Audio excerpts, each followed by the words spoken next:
Friends, welcome to invention classes change the way of learning. मैं जो आपको complete Hindi subject पढ़ा रहा हूँ, जो आपको आपके सभी कंपटीशन एग्जाम के लिए हेल्प करने वाली है। और दोस्तों सब बढ़िया, आई होप सब बढ़िया होंगे, पढ़ाई वगैरह काफी अच्छी चल रही होगी। तो दोस्तों हमने वर्बल रीजनिंग के 3 चैप्टर कंप्लीट पढ़ लिए थे और चौथा चैप्टर हम पढ़ रहे थे जिसका नाम है सिटिंग अरेंजमेंट, बैठक व्यवस्था क्रम। ठीक है दोस्तों, तो अगर आप चाहते हो मुझसे ऐसे ही कंप्लीट रीजनिंग सब्जेक्ट पढ़ना तो आप मेरे चैनल को सब्सक्राइब कर ले। ठीक है, नीचे रेड कलर का सब्सक्राइब बटन है, उस पर क्लिक करें और बेल आइकन को दबा दें। ठीक है दोस्तों, जिससे क्या होगा कि जो मेरे आने वाले वीडियोस हैं उनकी नोटिफिकेशन आप तक आ जाएगी। और दोस्तों अगर आपके कोई फ्रेंड सर्किल में, नेबर सर्किल में, ब्लड सर्किल में या फिर आपकी सोशल मीडिया पर कोई भी कंपटीशन एग्जाम, रिप्लेसमेंट एग्जाम या सीईटी की तैयारी कर रहा है तो आप हमारी वीडियोस को जरूर शेयर करें। ठीक है दोस्तों मोबाइल को हॉरिजॉन्टल मोड पर लेके देखें ताकि चीजें आपको अच्छे से दिखाई दे। तो शुरू करते हैं आज की क्लास को। आप सभी का ध्यान मेरी तरफ होना चाहिए ताकि मैं चीजें आपको अच्छे से समझा सकूं।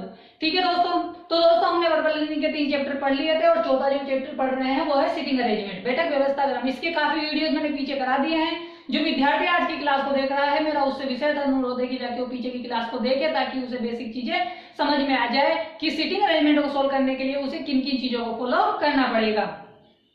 तो शुरू करते हैं आज की क्लास को। ठीक है दोस्तों, तो जो सिटिंग अरेंजमेंट होती है उसे सोल्व करने के लिए हमें सबसे पहले क्या करना होता है, सिटिंग अरेंजमेंट को रीड आउट करना होता है। ठीक है दोस्तों, तो सबसे पहले हम क्या करेंगे, इसको रीड आउट करेंगे सोल्व करने से पहले, ताकि हमारे दिमाग में कुछ चीजें यहाँ से उठकर आ जाए, ताकि हमें याद रहे कि भाई कुछ चीज मैंने इसमें पढ़ी थी किसी पर्सन के रिलेटेड। ठीक है, तो शुरू करते हैं आज के इस क्वेश्चन को सोल्व करना। ठीक है, 34वां क्वेश्चन है। पीछे की क्लासेस में 33 क्वेश्चन हमने सोल्व कर लिए हैं। आज 34वीं सिटिंग अरेंजमेंट को हम सोल्व करने जा रहे हैं। तो सबसे पहले एक बार रीड आउट कर लेते हैं फटाफट से। ठीक है दोस्तों, 7 व्यक्ति है, PQR STUV, एक पंक्ति में एक सीधी पंक्ति में एक दूसरे से समान दूरी पर बैठे हैं। ठीक है दोस्तों, पर आवश्यक नहीं है इसी क्रम में हो। ठीक है, जैसे दे रखा है PQR STUV ऐसे ही बैठे हैं, जरूरी नहीं है। उनमें से कुछ का मुख उत्तर की ओर है जबकि कुछ का मुख दक्षिण की ओर है। ठीक है दोस्तों, यानी कुछ दक्षिण में देख रहे हैं, कुछ पूर्व में देख रहे हैं, उत्तर में देख रहे हैं। ठीक है, अब इंफॉर्मेशन यहां से दी है कि V के बाएं केवल 2 व्यक्ति बैठे हैं। V तथा Q के बीच में केवल 2 व्यक्ति बैठे हैं। Q के बाएं दूसरे स्थान पे P बैठा हुआ है।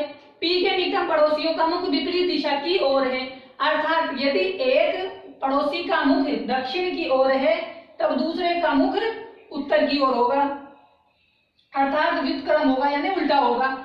P तथा R के बीच केवल एक व्यक्ति बैठा है। ठीक है दोस्तों, R के बाएं तीसरे स्थान पर U बैठा है।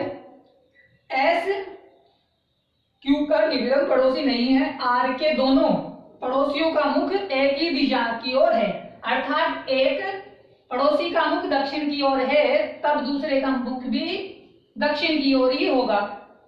ठीक है, P का मुख उसी ओर है जिस ओर R का मुख है। T का मुख उत्तर की ओर है। T के एकदम बाएं Q बैठा हुआ है। ठीक है दोस्तों, तो हमने क्या किया, इसे एक बार पढ़ लिया तो इसमें से कुछ चीजें हमें मिली। तो इसमें क्या कह रहा है कि भाई 7 लोग हैं जो पंक्ति में बैठे हुए हैं, कुछ का मुख उत्तर में है, कुछ का मुख दक्षिण में है।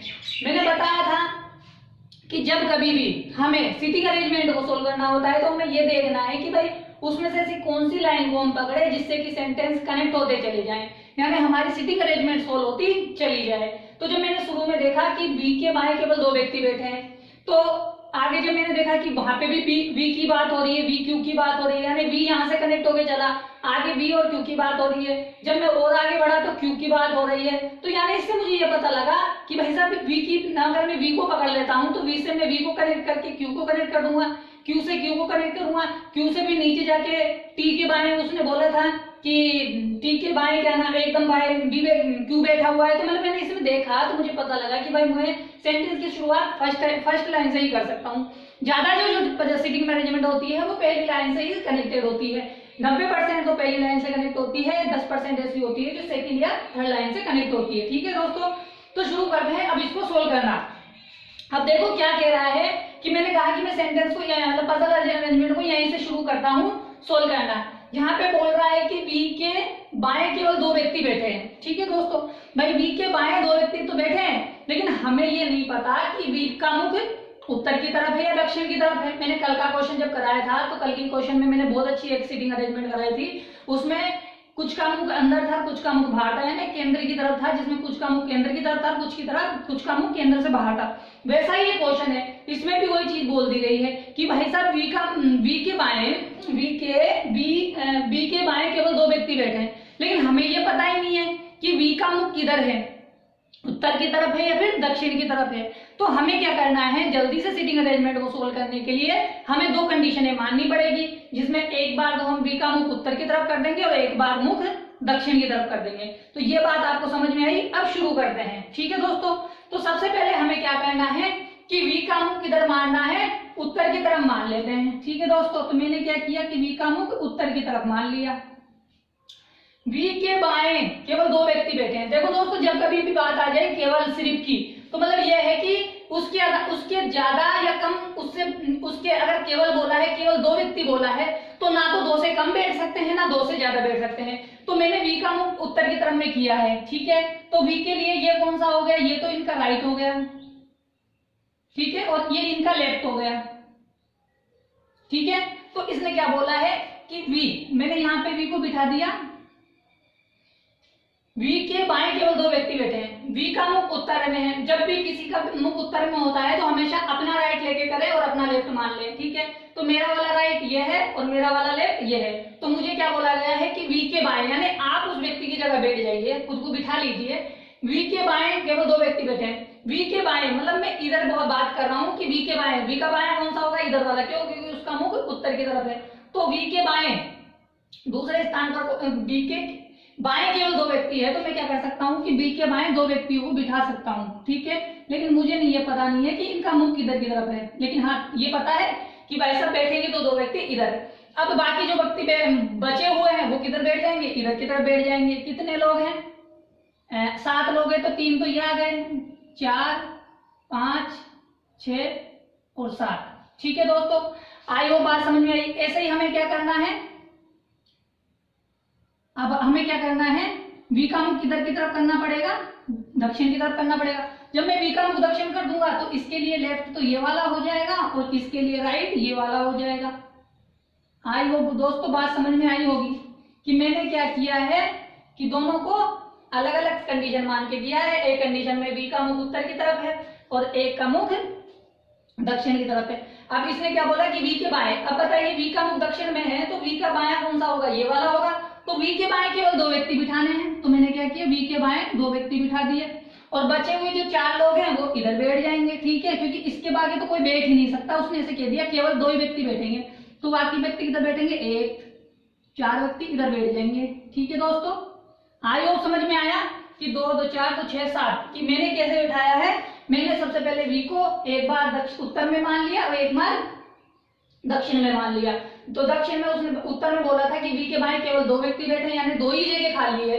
और दक्षिण में जब जगह है कि भाई वी के, अगर दक्षिण में मुंह करता हूं तो वहां पे भी वी का बाएं इधर वाला होगा और वी के बाएं 2 ही जगह खाली है। तो जो बाकी बचे हुए लोग हैं वो वी के राइट की तरफ बैठ जाएंगे जब उत्तर में होगा, और जब वी की मुंह दक्षिण में होगा तो उसके इधर की साइड बैठ जाएंगे, ठीक है दोस्तों। यहाँ तक आपको बात समझ में आ गई होगी। अब आगे चलते हैं। हमारे पास 2 एब्सोल्यूट इन्फॉर्मेशन आ गई। ये बिल्कुल सही इन्फॉर्मेशन है, क्यों, क्योंकि हमने 2 कंडीशन मान ली है, या तो भाई ये नहीं होगा, या तो भाई मुख उसका उत्तर में होगा, या मुख किधर होगा, दक्षिण में होगा, ठीक है। अब आगे चलते हैं। अब आगे वाली बात देखते हैं कि V तथा Q के बीच 2 व्यक्ति बैठे हैं। अब देखो दोस्तों, V और Q के बीच 2 व्यक्ति बैठे हैं। अगर मान लीजिए मैं इधर की तरफ लूं तो यहाँ पे 2 व्यक्ति को बिठा दूंगा, लेकिन मैं V के बाद में Q को कहाँ बिठाऊं, क्योंकि 2 व्यक्ति ही बोला है उसने। तो मैं अगर इधर 2 व्यक्ति को बिठा दूं तो इधर Q को नहीं बिठा सकता, क्यों, क्योंकि इधर तो खाली जगह नहीं है, क्योंकि जगह तो सिर्फ इधर 2 व्यक्ति बोले हैं इधर। तो मुझे क्या करना पड़ेगा, इधर न बिठा के मुझे इधर बिठाना पड़ेगा। तो V और Q के बीच मुझे 2 व्यक्ति लेने हैं, तो एक व्यक्ति ये है, एक व्यक्ति ये है, तो मैं Q को कहाँ बिठा दूंगा, यहाँ बिठा दूंगा, ठीक है। आई होप समझ में आया कि मैंने क्या किया है, V और Q के बीच 2 व्यक्ति बिठाए। उसी प्रकार इधर बैठ नहीं सकता, क्योंकि इधर 2 व्यक्ति बैठे हैं, तो Q यहाँ बैठ नहीं सकता, तो इधर बिठा देते हैं, 2 व्यक्ति यहाँ बैठ जाएंगे और Q को यहाँ बिठा देंगे। आई होप दोस्तों समझ में आया होगा, आपको समझ में आ गई होगी कि हमने 2 लोगों को किस प्रकार बिठाया है, ठीक है। 2 कंडीशन मान रखी है और किस प्रकार बिठाया है। अब आगे बढ़ते हैं, आगे की सोल्व करते हैं बात को। अब क्या बोला है, यहाँ तक सोल्व हो गया। Q के बाएं दूसरे स्थान पर P है, अब देखो दोस्तों, Q यहाँ बैठा हुआ है। अगर मान लीजिए मैं Q का मुख उत्तर की तरफ करता हूं, ठीक है, मान लीजिए मैंने Q का मुख उत्तर की तरफ किया, ठीक है, मैंने Q का मुख उत्तर की तरफ कर दिया, तो Q के बाएं दूसरे स्थान पे P है, 1 और 2, दूसरे स्थान पे मैं P को बिठा सकता हूं। लेकिन मान लीजिए मैंने P का मुख दक्षिण में कर दिया, तो P के बाएं दूसरे स्थान पर P नहीं बैठ सकता। क्यों? क्योंकि उसके पास में सिर्फ एक ही जगह खाली है। अगर मैंने इसका मुख दक्षिण में कर दिया तो P का बायां इधर वाला हो जाएगा, जब P का बायां इधर हो जाएगा तो उधर तो एक ही जगह खाली है, तो वहां पे तो एक जगह खाली होनी चाहिए, फिर वहां पर कौन जाके बैठना चाहिए? P बैठना चाहिए। जबकि ऐसा हो नहीं सकता, तो हमें P को किधर बिठाना होगा? इधर ही बिठाना होगा। तो इसका मतलब हमें Q का मुख उत्तर में मानना पड़ेगा, ठीक है। उसी प्रकार हमें क्या करना पड़ेगा, यहाँ पे जब उत्तर में माना है, जब B की डायरेक्शन में माना है, तो यहाँ पे भी B की डायरेक्शन में मान लेंगे। क्योंकि अगर मान लीजिए मैंने उत्तर में मुख किया तो वो इधर चला जाएगा P। बोला गया है कि भाई Q के बाएं दूसरे स्थान पे P है, तो Q का बाएं दूसरे स्थान पे Q का बायां कौन सा हो जाएगा? अगर मैंने उत्तर में मुख किया तो बायां वाला ये वाला हो जाएगा, तो इसके बाएं तो जगह खाली नहीं है, तो मुझे क्या करना पड़ेगा? उसका मुख लेफ्ट में बोला है, क्योंकि लेफ्ट किधर है? इधर है। Q का लेफ्ट इधर होगा, तो मुझे क्या करना पड़ेगा? जब मैं उसका मुख दक्षिण में करूंगा तो उसके बाएं दूसरे स्थान पर किसको बिठा सकता हूँ? P को बिठा सकता हूँ। आई होप समझ में आया होगा दोस्तों, क्या बोला गया है ये बात आपको समझ में आ गई होगी। आगे चलते हैं और आगे सोल्व करने की कोशिश करते हैं कि और आगे क्या बात बोली गई है, ठीक है। P के बाएं दूसरे स्थान पर P बैठा है, P के निकटतम पड़ोसियों का मुख विपरीत दिशा की ओर है, ठीक है भाई साहब। P यहाँ बैठा है, तो P के विपरीत जो P के निकटतम पड़ोसी कौन कौन है? B है, और यहाँ पे कोई बैठेगा, इनके मुख क्या है? विपरीत दिशा की ओर है। मतलब अगर Q का मुख किधर है? उत्तर की तरफ है, तो इसका मुख किधर हो जाएगा? दक्षिण की तरफ हो जाएगा, ठीक है दोस्तों। आई होप समझ में आया। अगर यहाँ पे P का मुख दक्षिण की तरफ है, तो इसका मुख किधर हो जाएगा? उत्तर की तरफ हो जाएगा, ठीक है दोस्तों। आई होप समझ में आया कि क्या किया गया है। हमें ये नहीं बता रखा था भाई इनका मुख किधर है, लेकिन हमें अब सोल्व करना है कि कैसे कैसे इनका मुख लेना है, ठीक है ना, कि कौन उत्तर में देख रहा है, कौन दक्षिण में देख रहा है। आई होप दोस्तों समझ में आ रहा होगा, काफी आसानी से धीरे धीरे समझा रहा हूँ, ठीक है ना। अब आगे चलते हैं, कहां तक सोल्व हो गया? विपरीत दिशा की ओर है, अर्थात यदि एक का मुख उत्तर की तरफ है तो एक का मुख दक्षिण की तरफ होगा। P तथा R के बीच केवल एक व्यक्ति बैठा है, ठीक है दोस्तों। P और R के बीच एक व्यक्ति बिठाना है। देखो P यहाँ बैठा है, तो P और R के बीच में एक व्यक्ति किधर बिठाऊं? क्योंकि इधर तो एक व्यक्ति बैठा हुआ है, इधर तो क्यों बैठा हुआ है? जब एक व्यक्ति होगा तो इसका मतलब ये है, या तो इधर होना चाहिए या इधर होना चाहिए। देखो यहाँ पे तो कौन बैठा हुआ है? क्यों बैठा हुआ है? तो यहाँ तो R बैठ नहीं सकता, तो किधर बिठा दूं मैं? इधर बिठा दूं R को।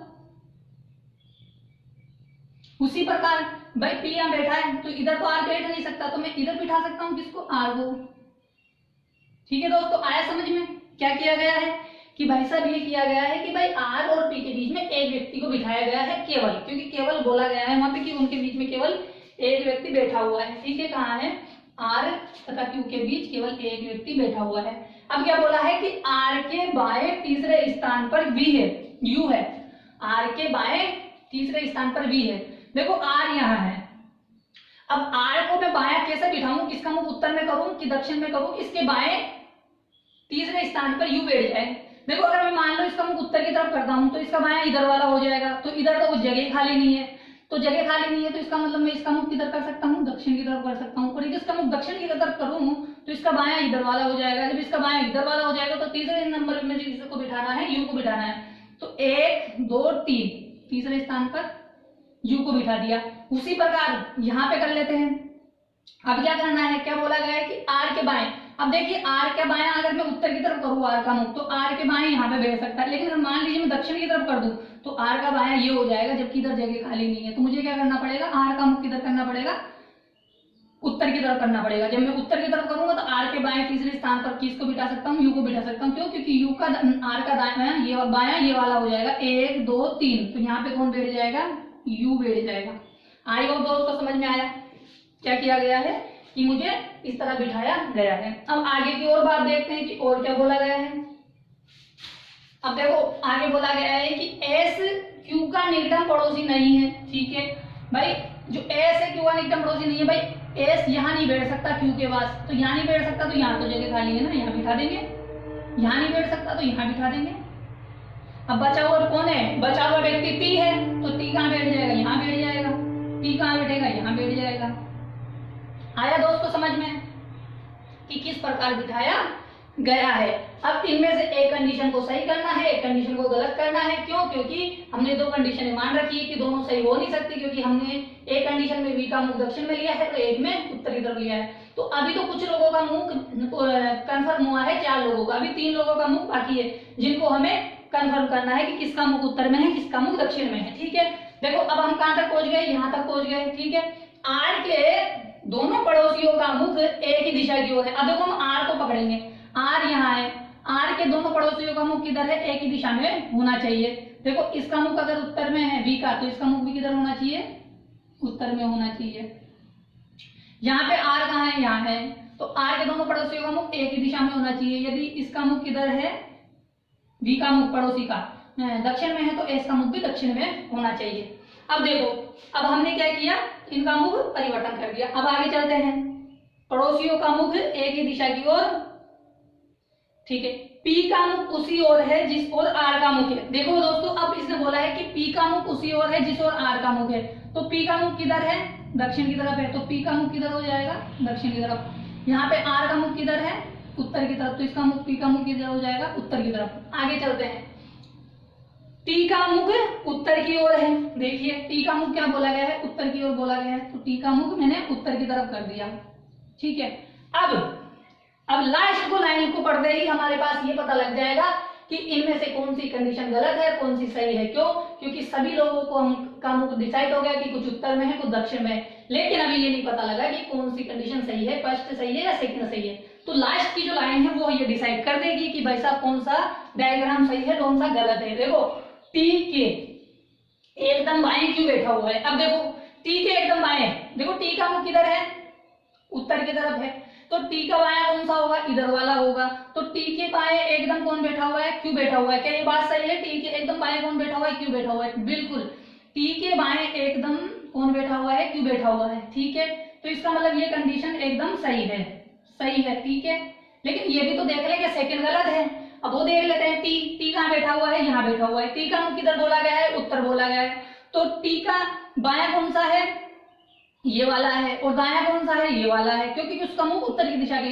तो क्या टी के बाएं क्यों बैठा हुआ है, नहीं, क्योंकि टी का मुख उत्तर की तरफ है, तो टी का दाईं तरफ क्यों बैठा हुआ है, न कि बाईं तरफ, क्योंकि टी का मुख उत्तर की तरफ है, तो इसलिए ये कंडीशन गलत हो जाएगी। ठीक है दोस्तों, आई होप समझ में आया, आई होप दोस्तों समझ में आया होगा कि किस प्रकार से इसको सोल्व किया गया है। समझ में आया है तो अब आपके सामने क्वेश्चन आने वाला है, उसका आंसर देना है। ठीक है दोस्तों, आई होप आपको समझ में आया होगा कि किस प्रकार सीटिंग अरेंजमेंट को सोल्व किया जाता है ना, बहुत इंपॉर्टेंट क्वेश्चन है, काफी बार पूछा जाता है। ठीक है, अब इसके साथ आपके सामने क्वेश्चन आने वाला है, उसका आंसर दीजिए। ठीक है,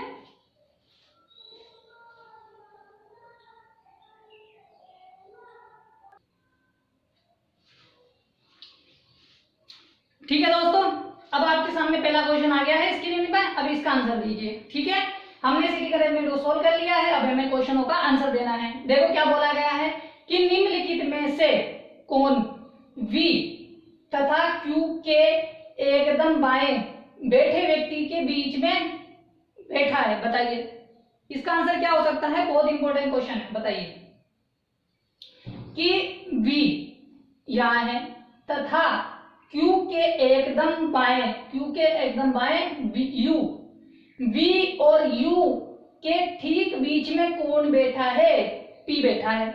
आया दोस्तों, इस क्वेश्चन को समझने का ये मतलब होता है।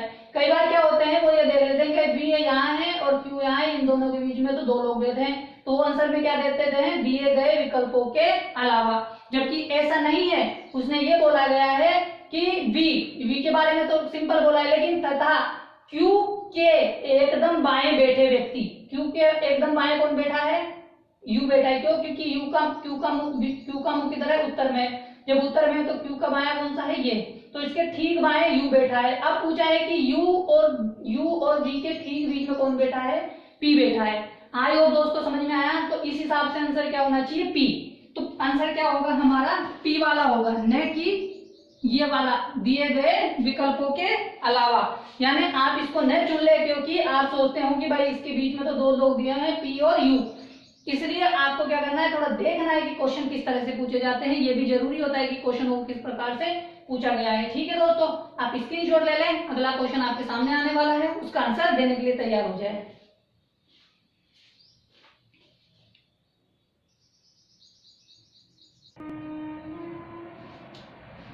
ठीक है दोस्तों, सेकंड क्वेश्चन आपकी स्क्रीन पर है। बताइए कि निम्नलिखित में से कौन पंक्ति के ठीक बीच में बैठा हुआ है। बताइए कि पंक्ति के ठीक बीच में कौन बैठा है। 7 लोग हैं, 3 लोग इधर बांट दिए जाए, 3 लोग इधर बांट दिए जाए, जो चौथे नंबर का व्यक्ति होगा वही कौन होगा, बीच में होगा। तो बीच में कौन है, पी है। तो ऑप्शन हमारा सेकंड पी है। ठीक है ना, तो जो पी होगा वही हमारा आंसर होगा। तो पी कौन सा ऑप्शन है, सेकंड वाला ऑप्शन है। ठीक है दोस्तों, आई होप समझ में आया कि कौन सा आंसर हमारा होगा। ठीक है, समझ में आ रहा है तो चीजों को आप लाइक शेयर कमेंट जरूर करें। ठीक है ना, दोस्तों में शेयर वगैरह भी जरूर कर दे। ठीक है दोस्तों, अब आगे वाला क्वेश्चन आपके सामने आने वाला है, उसके बारे में हम बात करने वाले हैं। आप तैयार हो जाएं।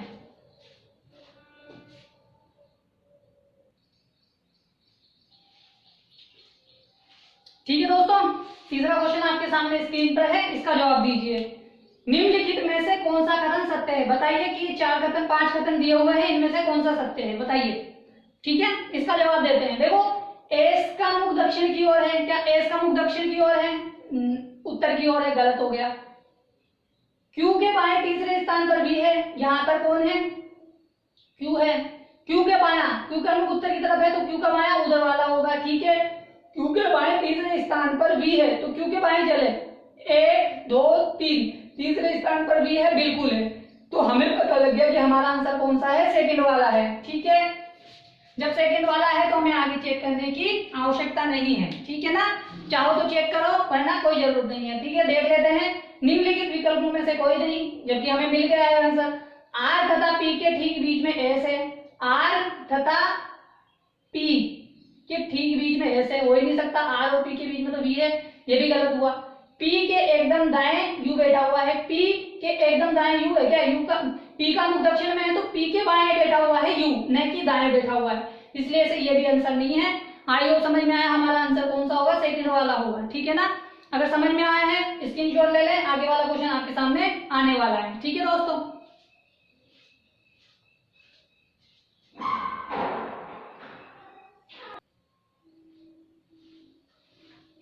ठीक है दोस्तों, चौथा क्वेश्चन आपके सामने है, इसका आंसर दीजिए। निम्नलिखित में से कौन सा युग्म पंक्ति के दोनों छोरों पर बैठे व्यक्तियों को दर्शाता है। हमें यह बताना है कि पंक्ति के अंतिम बिंदु पर कौन कौन बैठा है। यहाँ पे टी बैठा है, वहां पे एस बैठा है, यानी ऑप्शन कोई सा भी हो सकता है, चाहे पहले टी आ जाए चाहे पहले एस आ जाए, पहले एस आ जाए पहले टी आ जाए। हमें सिर्फ ये देखना है टी एस कौन से में है। ठीक है, जब हम ऊपर से चेक करते हैं तो Q R T R T U S Q T S T, हमारे पास 5वां ऑप्शन मिला जो कि किसको दर्शाता है, अंतिम छोरों पर बैठे हुए व्यक्तियों को दर्शाता है, इसलिए हमारा आंसर कौन सा हो जाएगा, 5वां हो जाएगा। आई होप दोस्तों समझ में आया कि कौन सा आंसर हो जाएगा, 5वां हो जाएगा। समझ में आ रहा है तो आगे वाला क्वेश्चन करते हैं। 5वें नंबर का आने वाला है आपकी स्क्रीन पर 5वां क्वेश्चन, आप स्क्रीनशॉट ले लें।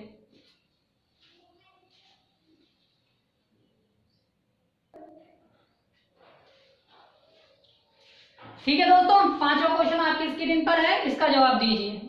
बताइए कि निम्नलिखित में से कौन एस के दाएं दूसरे स्थान पर बैठा है। ठीक है, देखिए कि एस यहाँ पे बैठा है, एस का मुख उत्तर में है तो एस के बाएं तो कोई बैठ नहीं सकता, तो एस के दाएं दूसरे स्थान पर कौन बैठा है, बी बैठा है। देखिए ठीक बाएं आर है और दबा दाएं से दूसरे स्थान पर बी है। ठीक है, तो आंसर क्या होगा, बी हमारा आंसर हो जाएगा। ठीक है, आई होप दोस्तों समझ में आया। आगे होगा समझ में किस प्रकार क्वेश्चनों का आंसर दिया जाता है। ठीक है ना, तो आप स्क्रीनशॉट ले लें, आगे वाला क्वेश्चन आपके सामने आने वाला है। ठीक है, आखिरी क्वेश्चन है जिसका आंसर आपको देना है। ठीक है,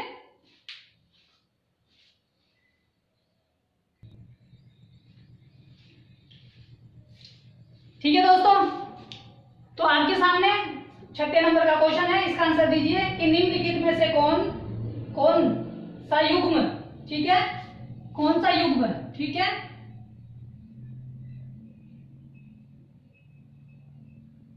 कौन सा युग्म क्यू के अगल बगल बैठे व्यक्तियों को दर्शाता है। बताइए कि क्यू के अगल बगल में कौन कौन बैठा है। हमारे एक तरफ यू है, एक तरफ टी है। ऑप्शन में चाहे आगे पीछे कर सकता है, चाहे पहले टी दे दे या पहले यू दे दे, सिर्फ हमें ये बताना है कि उसके अगल बगल में कौन बैठा हुआ है। ठीक है, तो हमारे को उसके अगल बगल में यू टी को देखना है या टी यू को देखना है। पहला ऑप्शन हमारा क्या है, टी यू है, तो इसलिए हमारा आंसर कौन सा हो जाएगा, पहले वाला हो जाएगा। ठीक है दोस्तों, आई होप समझ में आया कि हमारा आंसर पहला क्यों होगा। ठीक है, क्योंकि उसके निकटतम पड़ोसी कौन कौन से हैं, यू और टी है। ठीक है, तो आई होप दोस्तों आपको समझ में आया होगा आज का क्वेश्चन, आज की जो क्वेश्चन जो मैंने कराए हैं, आई होप आपको काफी अच्छे से समझ में आ रहे होंगे।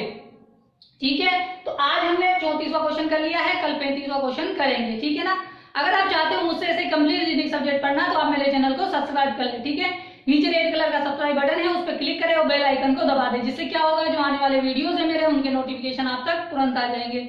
और दोस्तों अगर आपके कोई फ्रेंड सर्किल में, नेबर सर्किल में, ब्लड सर्किल में कोई भी कंपटीशन एग्जाम, रिप्लेसमेंट एग्जाम या सीटी की तैयारी कर रहा है तो आप मेरे वीडियोस को जरूर शेयर करें। ठीक है, ताकि लोगों तक चीजें पहुंचे, ताकि तो लोगों को रीजनिंग सब्जेक्ट पूरी कंप्लीट एक जगह से पढ़ने को मिल जाए। ठीक है दोस्तों, तो कल मिलेंगे 35वें क्वेश्चन के लिए, तब तक आप इंतजार करें कल की क्लास का। ठीक है दोस्तों, गुड बाय।